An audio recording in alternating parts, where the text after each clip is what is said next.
दोस्तों स्वागत है आपका मेरे YouTube चैनल इंग्लिश बाबू पर। और आज मैं फिर हाजिर हूँ आपके साथ एक नई स्टोरी लेकर। और दोस्तों आज की जो स्टोरी है ये एक शॉर्ट स्टोरी है, लेकिन बहुत ही मज़ेदार कहानी है, सुनकर आपको बहुत मज़ा आएगा। उसके अलावा इस स्टोरी के अंदर आपको कई सारे नए इंग्लिश के वर्ड मीनिंग सीखने को मिलेंगे, उनकी करेक्ट प्रोनाउंसिएशन के बारे में पता चलेगा, और जो इसका ग्रामर का पार्ट है हम उसे बिल्कुल डिटेल में कवर करेंगे। तो दोस्तों जो ट्रांसलेशन का प्रोसेस है और जो अलग अलग तरह के जो स्ट्रक्चर्स हैं आप उन्हें बहुत ही आसानी से सीख पाएंगे। तो चलिए दोस्तों आज की इस कहानी को हम शुरू करते हैं। सबसे पहले कहानी का टाइटल देखते हैं। कहानी का टाइटल है स्नेक एंड मंगूस। मंगूस क्या मतलब हुआ दोस्तों? स्नेक का मतलब होता है सांप और मंगूस का मतलब होता है नेवला। तो इसका क्या मतलब हुआ? स्नेक एंड मंगूस मतलब कि सांप और नेवला। तो दोस्तों ये आज की इस कहानी का टाइटल है, शीर्षक है। और अब मैं इसे पढ़ना शुरू करता हूँ और आपसे रिक्वेस्ट है आप इसे बिल्कुल ध्यान से सुने। और दोस्तों यदि आपको कोई नया वर्ड मिले आप इसे नोट भी ज़रूर करें। और स्टोरी शुरू करने से पहले दोस्तों जैसा आप सब लोग जानते हैं आज 1 जनवरी है, नए साल का पहला दिन है। तो मेरे चैनल के माध्यम से मैं आप सभी को नए साल की बहुत बहुत बधाइयाँ देना चाहता हूँ। ये साल आपके लिए बहुत अच्छा हो और जो भी आपने सपने देखे हैं ईश्वर करे आप उन्हें पूरा भी कर पाएँ। तो चलिए दोस्तों अब हम अपनी कहानी पर वापस आते हैं। चलिए आज की कहानी को शुरू करते हैं। Long ago mongoose was a poisonous animal. क्या मतलब हुआ दोस्तों? ये जो हमारा वाक्य है ये सिंपल पास्ट का वाक्य है। सबसे पहले आपको ये समझना होगा कि इसे सिंपल पास्ट क्यों कहा जाता है या फिर सिंपल पास्ट का क्या मतलब होता है। देखिए जब भी आप कोई ऐसा वाक्य बनाते हैं जहाँ पर आप सिर्फ वॉज या वर का प्रयोग करते हैं हेल्पिंग वर्ब के रूप में, उसके अलावा और साथ में कोई भी नाउन या एडजेक्टिव को लेकर वाक्य बनाते हैं, लेकिन आप वहाँ पर किसी भी तरह की वर्ब का मतलब कि क्रिया का इस्तेमाल नहीं करते हैं, तो इस तरह का जो भी वाक्य होता है वो सिंपल पास्ट का वाक्य कहलाता है, जहां पर वॉज या वर का प्रयोग किया जाता है हेल्पिंग वर्ब के रूप में। और यदि वहां पर इज एम आर का प्रयोग किया जाता है हेल्पिंग वर्ब के रूप में तो इस तरह का जो वाक्य होता है वो सिंपल प्रेजेंट का वाक्य कहलाता है। तो आपको ये चीज याद रखनी है कि दो तरह के वाक्य होते हैं, सिंपल प्रेजेंट या फिर सिंपल पास्ट। सिंपल प्रेजेंट में इज एम आर का यूज करना होता है और सिंपल पास्ट में वॉज वर का यूज करना होता है हेल्पिंग वर्ब के रूप में। और आपको यहाँ पर सबसे जो मेन बात जो चीज आपको नोट करनी है वो ये है कि सिंपल प्रेजेंट या सिंपल पास्ट में कभी भी किसी भी प्रकार की वर्ब का मतलब कि क्रिया का इस्तेमाल नहीं किया जाता है। तो आप इस चीज को भी नोट कर लें।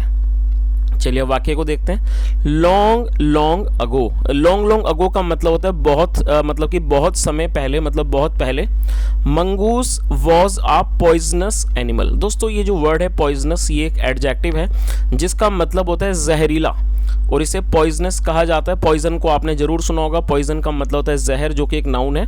और पॉइजनस ये एक एडजेक्टिव है। एडजेक्टिव का मतलब होता है कोई भी इस तरह का शब्द जो किसी सब्जेक्ट की विशेषता को बताए, इसे एडजेक्टिव कहा जाता है। तो ये हमारा जो वर्ड है पॉइजनस ये एक एडजेक्टिव है जिसका मतलब हो गया जहरीला। और एनिमल का मतलब होता है प्राणी या फिर जानवर। तो इस पूरी लाइन का क्या मतलब हुआ कि बहुत पहले mongoose was a poisonous animal. जो मंगूस था मतलब कि जो नेवला था वो एक जहरीला जानवर था या कह सकते हैं जहरीला प्राणी था।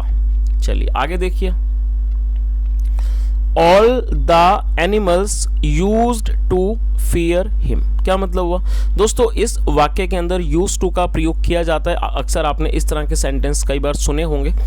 जब भी आप कोई ऐसा वाक्य बनाना चाहते हैं जहां पर आप पास्ट के अंदर किसी व्यक्ति की या कोई भी ऐसी क्रिया दिखाते हैं कि वो पास्ट में उस काम को बराबर किया करता था, निरंतरता दिखाना चाहते हैं या फिर कंसिस्टेंसी शो करना चाहते हैं कि पास्ट में किसी व्यक्ति की कोई आदत थी वो उस काम को बराबर किया करता था, तो वहां पर यूज टू का प्रयोग किया जाता है। और यूज टू के बाद हमेशा ही वर्ब की फर्स्ट फॉर्म का प्रयोग किया जाता है। और ये जो फियर है इसका मतलब होता है डरना, और ये वर्ब की फर्स्ट फॉर्म है। तो इस पूरी लाइन का क्या मतलब हुआ? ऑल द एनिमल्स मतलब कि सारे जानवर यूज टू फियर हिम उससे डरा करते थे। तो इस पूरी लाइन का क्या मतलब हुआ? All the animals use to fear him मतलब कि सारे जानवर उससे डरते थे या डरा करते थे। चलिए आगे देखिए। They all were troubled by the mongooses cruel attacks. क्या मतलब हुआ? ट्रबल का मतलब होता है परेशान होना, संकट में आना। दे ऑल वर ट्रबल्ड जो मतलब और दे ऑल का मतलब वे सब, और ये दे एक प्लूरल नाउन है। दे ऑल मतलब वे सब क्या थे? वर ट्रबल्ड मतलब वो परेशान होते थे या परेशानी उठाते थे। By the mongooses. और दोस्तों यहाँ मंगूस के बाद एपेस्ट्रोफी एस का प्रयोग किया जाएगा, और एपेस्ट्रोफी एस का प्रयोग का मतलब प्रयोग जब किया जाता है जब हम किसी के साथ कुछ जोड़ना चाहते हैं, तो वहाँ पर एपेस्ट्रोफी एस का प्रयोग करना होता है, जिसका मतलब होता है का, की, के। तो मंगूसिस का मतलब हुआ कि मंगूस का, और क्रूअल एक एडजेक्टिव है, क्रूअल का मतलब होता है क्रूर, क्रूर अटैक्स मतलब हमले। तो इस पूरी लाइन का क्या मतलब हुआ, इसे आप अच्छे से समझ लीजिए। दे ऑल वर ट्रबल्ड, मतलब कि वह सभी परेशान थे या फिर वह सभी परेशान होते थे। By the mongooses cruel attacks, मतलब कि नेवले के जो क्रूर हमले थे उससे वो सब लोग परेशान होते थे, मतलब उससे उनको परेशानी होती थी। चलिए आगे देखिए। वन डे, एक दिन, all the animals told the snake to stop the mongoose from such acts. क्या मतलब हुआ, वन डे मतलब एक दिन, all the animals told the snake. और दोस्तों ये हमारा पास्ट इंडेफिनिट का वाक्य है। आपको ये चीज़ याद रखनी है कि जब आप कोई भी पास्ट इंडेफिनिट का अफर्मेटिव का वाक्य बनाते हैं तो वहाँ पर वर्ब की सेकंड फॉर्म का प्रयोग किया जाता है और किसी भी तरह का हेल्पिंग वर्ब का यूज़ वहाँ पर नहीं किया जाता है। तो इस चीज़ को भी आप याद रखें। तो क्या मतलब हुआ कि एक दिन ऑल द एनिमल्स, जो सारे जानवर थे, टोल्ड द स्नेक, उन्होंने स्नेक से कहा, मतलब उन्होंने सांप से कहा, सांप को बोला, क्या बोला, टू स्टॉप रोकने को, द मंगूस नेवले को, फ्रॉम सच एक्ट्स मतलब इस तरह के कामों से। तो इस पूरी लाइन का क्या मतलब हुआ कि एक दिन सारे जानवरों ने सांप से बोला, और उन्होंने सांप से क्या बोला कि वो जो मंगूस के जो ये हरकतें हैं, इस तरह के जो कारण मतलब काम है, एक्ट्स हैं, इससे उसको मतलब कि मंगूस को, उस नेवले को मतलब कि नेवले को रोकें। तो जो भी जानवर थे उन्होंने किससे कहा, उन्होंने सांप से कहा कि वो मंगूस को मतलब कि नेवले को रोकें। चलिए आगे देखिए। इन दोज डेज का मतलब था उन दिनों, मतलब कि उन दिनों, the snake was not a poisonous animal. और ये इसका मतलब मैं आपको पहले ही बता चुका हूँ, पॉइजनस का मतलब एडजेक्टिव है, पॉइजनस का मतलब होता है जहरीला, और ये एक एडजेक्टिव है। तो इस पूरी लाइन का क्या मतलब हुआ, इन दोज डेज मतलब कि उन दिनों, the snake was not a poisonous animal, कि जो सांप था was not a poisonous animal, मतलब वो एक जहरीला जानवर नहीं था, जहरीला प्राणी नहीं था। तो इस पूरी लाइन का क्या मतलब हुआ कि उन दिनों जो सांप था वो एक जहरीला प्राणी नहीं था। चलिए दोस्तों आगे देखते हैं। The snake went to the mongoose and said.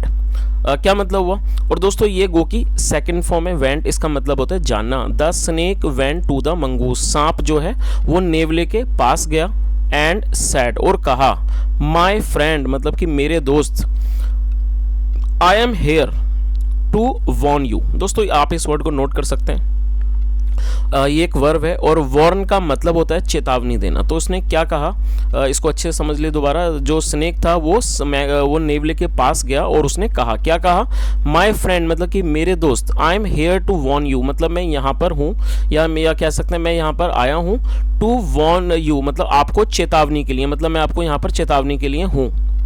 All the animals are coming, जो सारे जानवर हैं आ रहे हैं, और ये हमारा प्रेजेंट कॉन्टिन्यूअस का वाक्य है। दोस्तों जब आप किसी भी वाक्य के अंदर इज एम आर का प्रयोग करते हैं और साथ में वर्ब की फोर्थ फॉर्म का प्रयोग करते हैं, तो जो इस तरह का वाक्य होता है वो प्रेजेंट कॉन्टिन्यूअस का वाक्य कहलाता है। तो क्या मतलब हुआ, all the animals are coming, जो सारे जानवर हैं वो आ रहे हैं, टू स्नैच छीनने, स्नैच अवे मतलब होता है छीन लेना, स्नैच अवे मतलब छीनने के लिए, योर सैक, और सैक का मतलब होता है थैली या थैला, आपका थैला या बस्ता, और सैक का मतलब बोरा भी होता है, जो आपका बैग है, थैला है, उसको छीनने आ रहे हैं, ऑफ पॉइजन जहर के। और दोस्तों यहाँ पर मैं आपको एक छोटी सी चीज़ आज सिखाना चाहूँगा कि जब आप कोई भी ऐसा वाक्य बनाते हैं जहाँ पर दो वर्ब का प्रयोग कैसे करते हैं, कैसे बनाया जाता है, तो इस चीज़ को आप अच्छे से समझ लीजिए। अब आप यहाँ देख सकते हैं यहाँ पर दो वर्ब का प्रयोग किया गया है। एक तो ये वर्ब है कमिंग, ये वर्ब की फोर्थ फॉर्म है, और साथ में स्नैच, SNATCH, और इसका मतलब होता है छीनना, और ये फर्स्ट फॉर्म है। तो दोस्तों यहाँ पे आपको एक चीज़ समझनी है, जब आप कोई भी ऐसा वाक्य बनाते हैं जहाँ पर दो वर्ब का प्रयोग किया जाता है या फिर आप करना चाहते हैं, तो जो उसमें मेन वर्ब है मतलब जो मुख्य क्रिया है उसको आपको पहले मेंशन करना है और टेंस के अकॉर्डिंगली करना है। मान लीजिए ये जो वाक्य है आप देख रहे हैं कि ये प्रेजेंट कॉन्टिन्यूअस है, तो प्रेजेंट कॉन्टिन्यूअस के हिसाब से हमने वर्ब की फोर्थ फॉर्म का यूज़ किया है यहाँ पर, और वर्ब की जब उसके बाद जब आप दूसरी वर्ब का प्रयोग करेंगे उससे पहले आपको टू लिखना है, और टू के बाद आपको ये चीज़ बहुत अच्छे से याद रखनी है कि टू के बाद सिर्फ वर्ब की फर्स्ट फॉर्म का ही प्रयोग किया जाता है।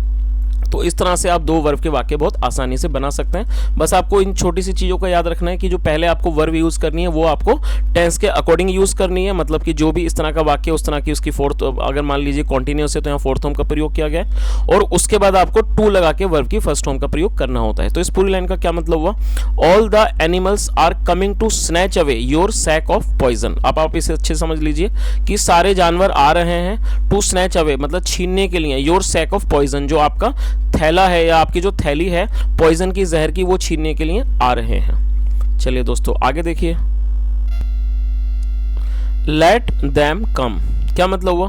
दोस्तों ये जो हमारा वाक्य है, लेट का यूज़ कई बार मैं भी आपको क्वेश्चंस में देता हूँ कम्युनिटी में, और लेट का मतलब होता है जब हम कोई भी ऐसा वाक्य बनाते हैं जहाँ पर किसी काम को होने देना या ना होने देने के बारे में बात हो, तो वहाँ पर लेट का प्रयोग किया जाता है हेल्पिंग वर्ब के रूप में, और ये एक इम्पेरेटिव वाक्य है।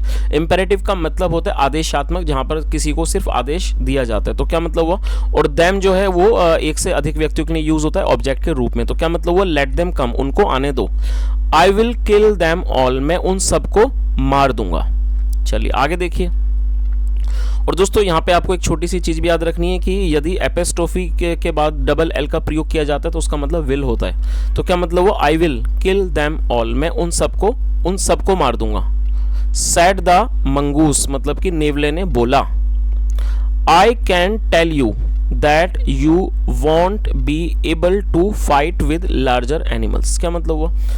आप इस लाइन का भी अच्छे से मतलब समझ लीजिए। I can tell you मतलब मैं आपको बता सकता हूँ that कि you won't be able to fight।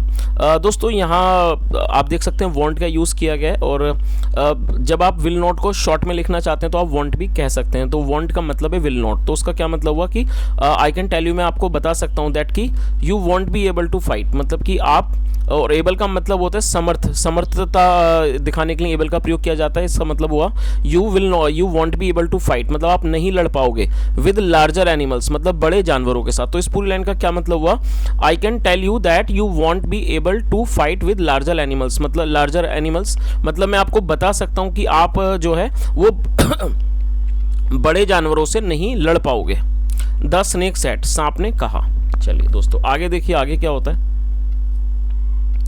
The mongoose trusted him and gave his poison sack to him to keep it safely, क्या मतलब हुआ? द मंगूस ट्रस्टेड हिम, दोस्तों ये ट्रस्ट का मतलब होता है किसी पर भरोसा करना, और ये सेकंड फॉर्म है। द मंगूस ट्रस्टेड हिम, और ये जो हिम है वो सांप के लिए यूज़ किया गया है। नेवले ने उस पर भरोसा कर लिया, मतलब सांप पर भरोसा कर लिया। एंड गेव, और दे दिया, और ये सेकंड फॉर्म है। गेव हिज पॉइजन सैक, अब उसकी जो जहर की थैली थी वो दे दी। Gave his poison sac to him, उसको दे दी। टू कीप इट सेफली, मतलब इसको सुरक्षित रखने के लिए। सेफली मतलब सुरक्षित तरीके से रखने के लिए। तो इस पूरी लाइन का क्या मतलब हुआ कि जो मंगूस था, नेवला था, ट्रस्टेड हिम, उसने उस पर यकीन कर लिया। And gave his poison sac to him, और उसे अपनी जहर की थैली दे दी। टू कीप इट सेफली, इसको सुरक्षित रखने के लिए। तो दोस्तों यहाँ तक आपको कहानी मैं उम्मीद करता हूँ अच्छे से समझ आ गई होगी कि जो नेवला था वो पहले जहरीला हुआ करता था, जिसकी वजह से सारे जानवर उससे बहुत ज़्यादा परेशान थे, और वो सब जानवर इकट्ठे होकर सांप के पास गए और उन्होंने कहा कि वो नेवले को रोके। तो जो सांप था वो नेवले के पास गया और उससे कहा कि भाई सारे जानवर आपको मारने के लिए आ रहे हैं और आप उन सबसे एक बार में नहीं लड़ पाओगे। तो नेवले ने वो जो उसकी जो सांप की जो मतलब जो उसकी जहर की थैली थी वो उसने सांप को दे दी, उसको सुरक्षित रखने के लिए। चलिए आगे देखते हैं आगे क्या होता है। The snake never returned it to him. Never का मतलब होता है कभी नहीं, और ये एक नेगेटिव वर्ड है। तो क्या मतलब हुआ? द स्नेक नेवर रिटर्न मतलब लौटाना, वापस करना। Never return it to him. और दोस्तों ये जो इट है ये एक प्रोनाउन है इसका, और ये जो इट है वो किसी मतलब चीज़ों के लिए यूज़ किया जाता है, और यहाँ पर इसको सांप की जो जहर की थैली थी उसके लिए इट का प्रयोग किया गया, और ये एक प्रोनाउन है। मतलब प्रोनाउन का मतलब होता है जो भी वर्ड ऐसा जो नाउन की जगह पर, मतलब हम नाउन मेंशन नहीं कर रहे हैं और नाउन की जगह पर कोई वर्ड लगाना चाहते हैं उसे प्रोनाउन कहते हैं, जिसका मतलब होता है सर्वनाम। तो इसका क्या मतलब हुआ? The snake never return it to him, मतलब सांप ने उसे वो कभी भी नहीं लौटाई, मतलब जो वो जहर की थैली थी उसने कभी नहीं लौटाई। आगे देखिए, सीन्स देन मतलब तब से, the mongoose fights with the snake, ये जो मतलब तब से जो मंगूस है नेवला है वो सांप से लड़ता है। To get back his poison sac, to get back his poison sac मतलब अपनी, गेट बैक मतलब वापस लेना, to get back his poison sac अपनी जहर की थैली वापस लेने के लिए उससे लड़ता है। तो दोस्तों ये एक छोटी सी कहानी थी और मुझे लगता है ये ऐसा कुछ, ये सिर्फ एक कहानी है वो सिर्फ, और शायद इसमें कोई सच्चाई भी नहीं होगी। और एनीवे जैसे भी आपको अच्छी लगी वो कहानी वो कमेंट के माध्यम से ज़रूर बताएं। तो दोस्तों ये आज की एक हमारी कहानी थी और मैंने यहाँ पूरी कोशिश की आपको हर वर्ड की मीनिंग बताने की, हर तरह के स्ट्रक्चर को समझाने की। यदि आपको आज की कहानी अच्छी लगी हो और मेरा प्रयास भी पसंद आया हो तो आपसे रिक्वेस्ट है दोस्तों, वीडियो को ज़रूर लाइक करें और चैनल को भी सब्सक्राइब करें। और दोस्तों कमेंट के माध्यम से ज़रूर बताएं यदि आपका कोई सुझाव हो, और इस कहानी के बारे में यदि आपकी तरफ से कोई मॉरल हो, कोई नैतिक शिक्षा हो इस कहानी से को लेकर, तो आप अपने कमेंट के माध्यम से ज़रूर बताएं। यहाँ तक सुनने के लिए thank you so much. Have a nice day and happy new year once again. Thank you, bye.